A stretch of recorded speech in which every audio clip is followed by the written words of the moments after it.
이사야서 5장을 볼 때 우리가 제일 먼저 떠오르는 것은 이사야라는 선지자의 이름이 그 누구보다도 뚜렷이 나타나는 이름입니다. 구약에는 특별히 두 가지의 아주 특이한 직분이 있습니다. 하나는 제사장과 하나는 선지자라는 직분입니다. 언뜻 들어보면 그 사역이 그 사역 같고 그분이 그분 같은데 사실상은 다릅니다. 제사장이라는 직분은 백성들의 이야기를 하나님께 대신 알려주는 자가 제사장이고, 선지자는 때때로 사람과 떨어져서 산속에 있으면서 또는 골짜기에 있으면서 하나님과의 교제 속에서 일방적으로 하나님이 가서 내 말을 전하라 이러면 백성들의 형편은 생각하지 아니하고 하나님의 음성을 그대로 전해주는 자를 보고 우리는 선지자 이렇게 표현을 합니다. 근데 사실 우리가 이 선지자라고 하면 자기들이 하는 일을 무척이나 좋아하는 사람들이라 이렇게 생각을 합니다. 그러나 여러분, 그렇지는 않습니다. 그들은 백성들에게 하나님의 말씀을 전하라는 부르심을 받은 것이지 그 일에 있어서 자기가 즐거워서 하나님, 내가 선지자가 되겠습니다, 내가 하나님의 말씀을 대언하는 그러한 하나님의 사람이 되겠습니다, 이렇게 자원하는 사람은 성경에 한 사람도 없습니다. 오늘 이 본문 역시도 하나님께서 이사야 선지자에게 너는 내 백성들에게 가서 이렇게 전하라, 이렇게 노래하라 하시면서 주신 말씀이 이사야 5장의 말씀입니다. 그때 당시 하나님의 백성들이 굉장히 어려웠습니다. 고난을 당했습니다. 하나님 앞에 큰 시험거리의 백성들이었었습니다. 그런데 그들이 문제는 뭐냐면 그 일이, 자기네들의 고난이, 자기네들의 아픔이, 자기네들의 어려움이 왜 생겼는지를 이들은 모르고 있었습니다. 그래서 하나님께서 이 백성들에게 가서 전하라고 말을 하는 겁니다. 여러분, 사람이 잘 나갈 때 칭찬하는 거는 참 좋습니다. 그리고 사람이 기분이 좋을 때 좋은 말 해주는 거는 누구나 다 좋아합니다. 축하한다라는 소리입니다. 그런데 그 사람이 아프고 고난을 당하는데 가가지고 너 이래서 고난당하는 거야, 너 이래서 아픈 거야, 이렇게 말을 하는 것은 사실상 쉬운 일은 아닙니다. 왼수 되려고 하는 겁니다. 우리말로 말하면 불난 집에 부채질하는 격입니다. 그런데 오늘 이 이사야 선지자에게 하나님은 바로 그 일을 맡겨주셨습니다. 그러나 분명한 것은 이 메시지는 이사야 선지자 개인의 이야기가 아니라 하나님의 전적인 메시지입니다.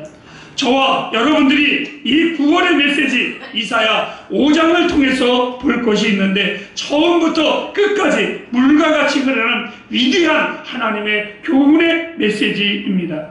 이 성경의 학자들은 이 이사야서 5장을 보고 포도원의 노래, 때로는 포도원의 애가라 이렇게 불리기도 합니다. 한마디로 말하면 이사야 5장은 기쁨의 노래이기보다는 슬픔의 노래입니다.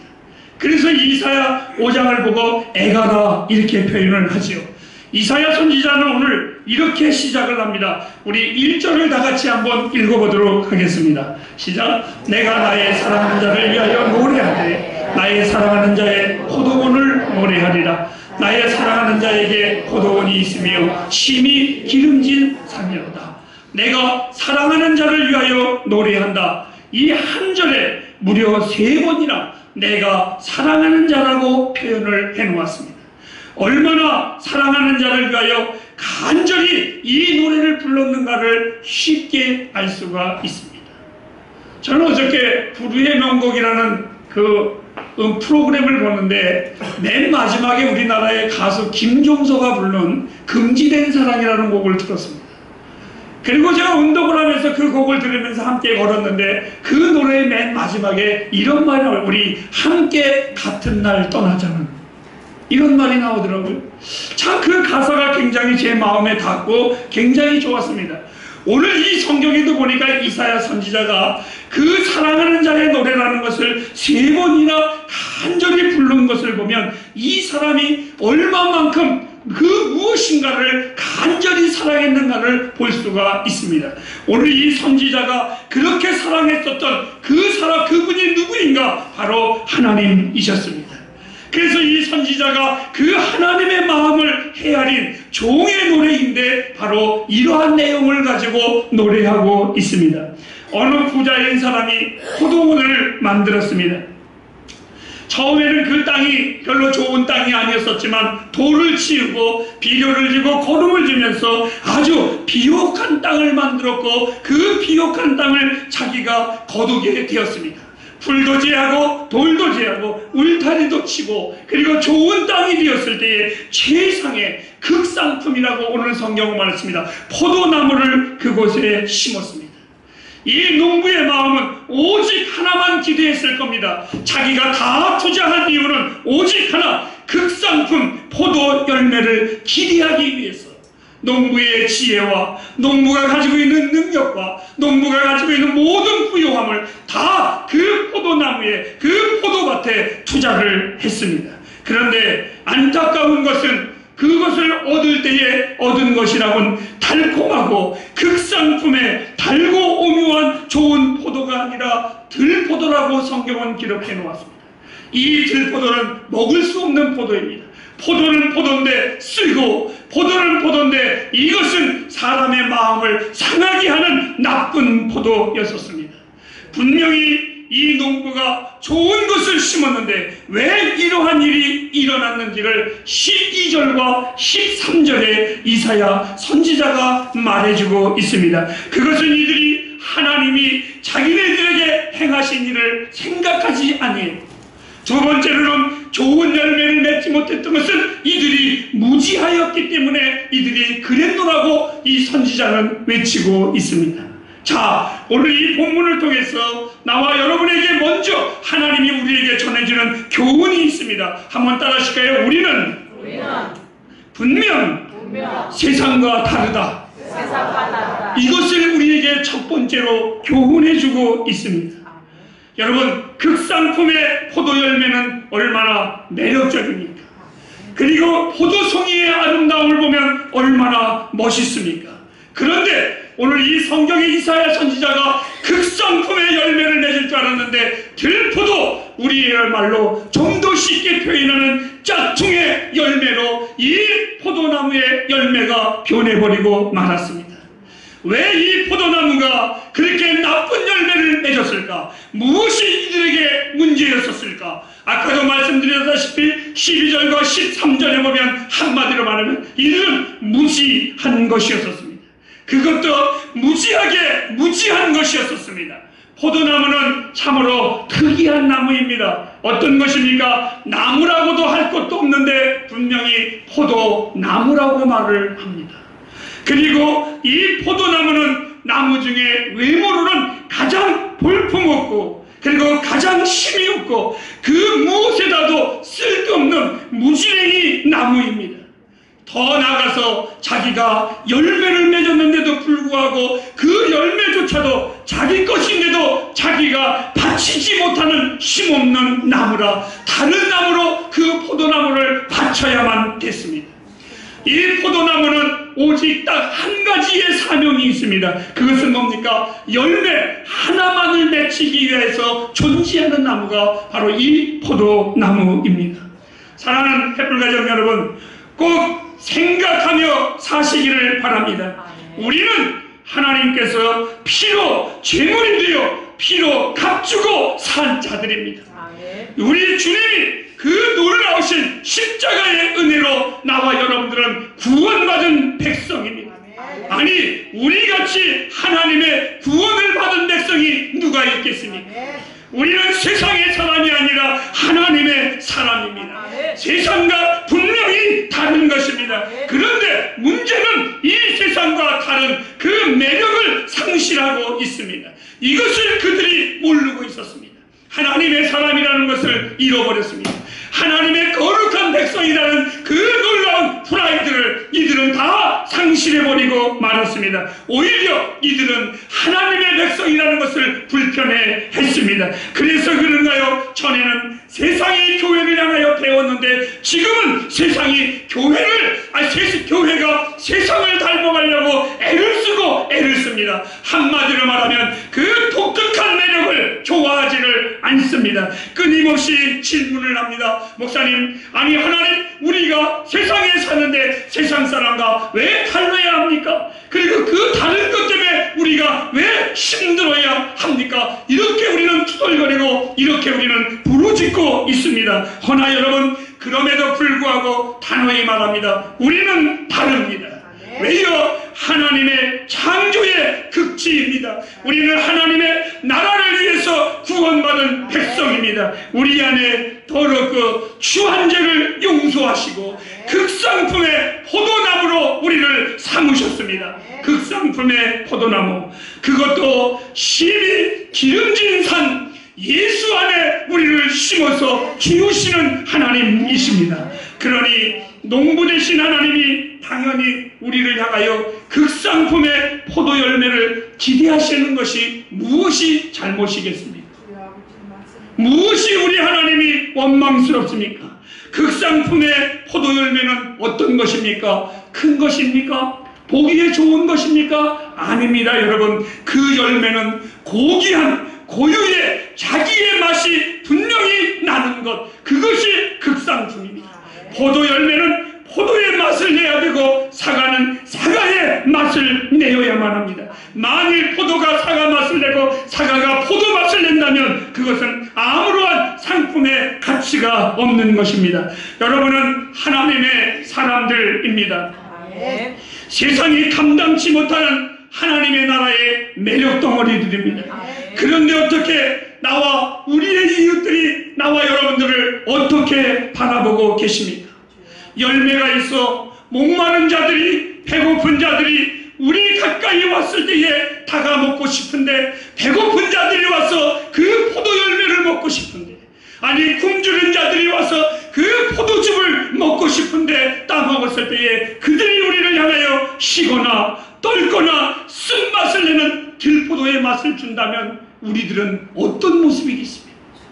햇불가정 여러분, 매력덩어리 그리스도인들이 되어야만 합니다. 소금의 짠맛을 잃어버린 그러한 소금들이 되면 안 됩니다. 여기를 보시기 바랍니다. 포도원 주인이 말을 합니다. 내가 가장 비옥한 땅에 최상의 포도나무를 심어뒀다고. 하나님이 당연히 우리에게 기대하시는 것 잘못이 아닙니다. 우리 하나님이 우리에게 이렇게 잘해주셨는데 우리가 그 하나님의 요구에 우리가 부응하지 못하는 건 우리의 부족함입니다. 오늘 성경 7절에 이렇게 말했습니다. 하나님이 우리에게 기대하시는 열매가 있는데 그것은 믿음의 열매요, 의의 열매요, 선한 열매입니다. 햇불가정 여러분, 저는 여러분에게 이렇게 말합니다. 의롭게 사십시오. 선하게 사십시오. 추하게 살지 마십시오. 아니 더티하게 살지 마십시오. 하나님의 사람은 하나님의 사람의 매력이 있는 것입니다. 그 매력을 발산하며 사시기를 바랍니다. 진정한 하나님의 사람은 다른 것입니다. 오늘날 교회와 세상이 너무나 다르지가 않아요. 너무나 비슷해요. 성경에, 아니 뉴스에 어떤 거리를 보면 그리스도인들이, 교인들이 악하고 추한 일, 교인들이 상한 일을 많이 행하는 것을 우리는 봅니다. 그럼에도 사랑하는 햇불가정 여러분, 저는 말을 합니다. 우리는 달라야만 합니다. 아니 다릅니다. 절대적으로 다릅니다. 우리는 구원받은 백성들입니다. 오늘 성경이 우리를 향하여 극상품이라고 말을 했습니다. 짝퉁이 아닙니다. 정말 잘못된 포도송이가 아니라 우리는 극상품입니다. 이 자부심이 여러분 안에 있기를 바랍니다. 하나님의 백성이 사는 원리는 세상의 원리와 전적으로 달라야만 하는 것을 인정하시기를 바랍니다. 오늘 7절에 선하게 살아야 합니다. 우리는 의롭게 살아야만 합니다. 좋은 포도 맺기를 원했는데 들포도를 맺혔도다. 그런데 여러분, 우리는 악합니다. 그런데 우리는 추합니다. 사랑하는 햇불가정 여러분, 선하게 사시기를 바랍니다. 의롭게 사시기를 바랍니다. 믿음으로 사시기를 바랍니다. 왜요? 우리의 축복은 하나님이십니다. 우리의 미래가 하나님이시고 내 인생의 영원한 담보가 하나님이십니다.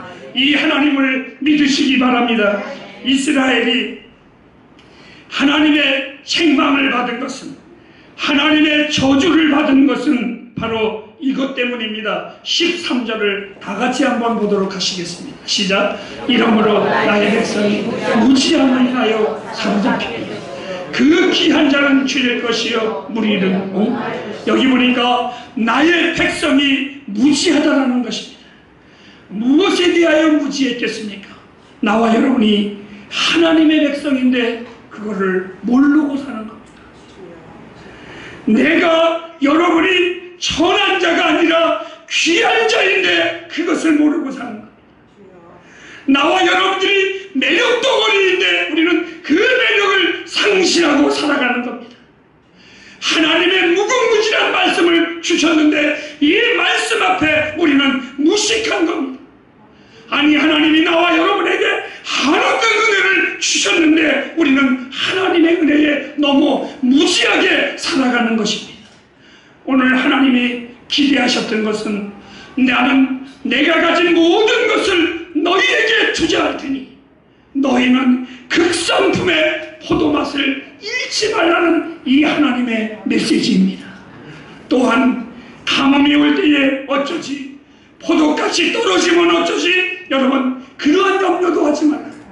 그것은 농부가 걱정할 것이고 나와 여러분들은 그 맛을 잃지 않고 좋은 포도 열매를 맺는 것입니다.